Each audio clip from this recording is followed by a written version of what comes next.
1689 में मुगल सम्राट औरंगजेब ने छत्रपति संभाजी महाराज को पकड़कर नृशंस हत्या कर दी, जिससे किसी की भी रूह कांप जाए। इसके बाद ऐसा लगा कि मराठा साम्राज्य खत्म हो जाएगा, लेकिन मराठों ने जबरदस्त प्रतिरोध किया।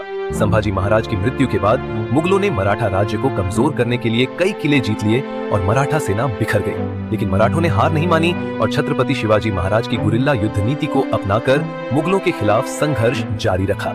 संभाजी महाराज के बलिदान के बाद राजाराम महाराज को मराठाओं ने नया छत्रपति घोषित किया।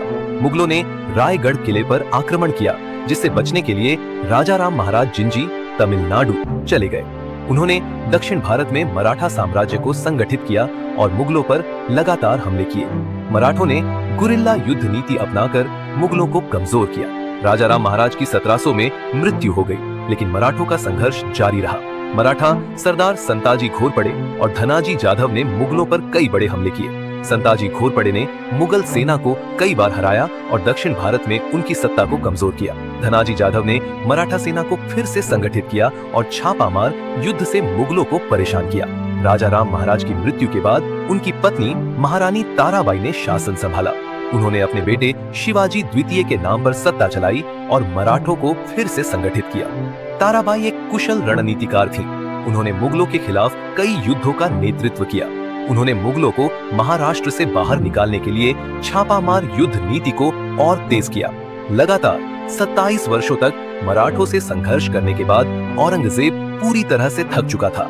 वह 1699 के बाद लगातार हारने लगा और मराठों की गुरिल्ला युद्ध नीति ने उसकी सेना को पूरी तरह कमजोर कर दिया। मराठों ने उसकी सेना को खानदेश, बरार, विदर्भ और पश्चिमी महाराष्ट्र में बुरी तरह हराया। आर्थिक रूप से भी मुगल साम्राज्य कमजोर पड़ गया, क्योंकि युद्धों में बहुत धन और संसाधन खर्च हो गए थे। आखिरकार 3 मार्च 1707 को अहमदनगर, महाराष्ट्र में औरंगजेब की मृत्यु हो गई। वह 89 वर्ष का था और काफी सारी गुप्त बीमारियों से ग्रस्त था। उसकी मृत्यु के बाद मुगल साम्राज्य कमजोर हो गया और उत्तर भारत में मराठों की शक्ति बढ़ने लगी।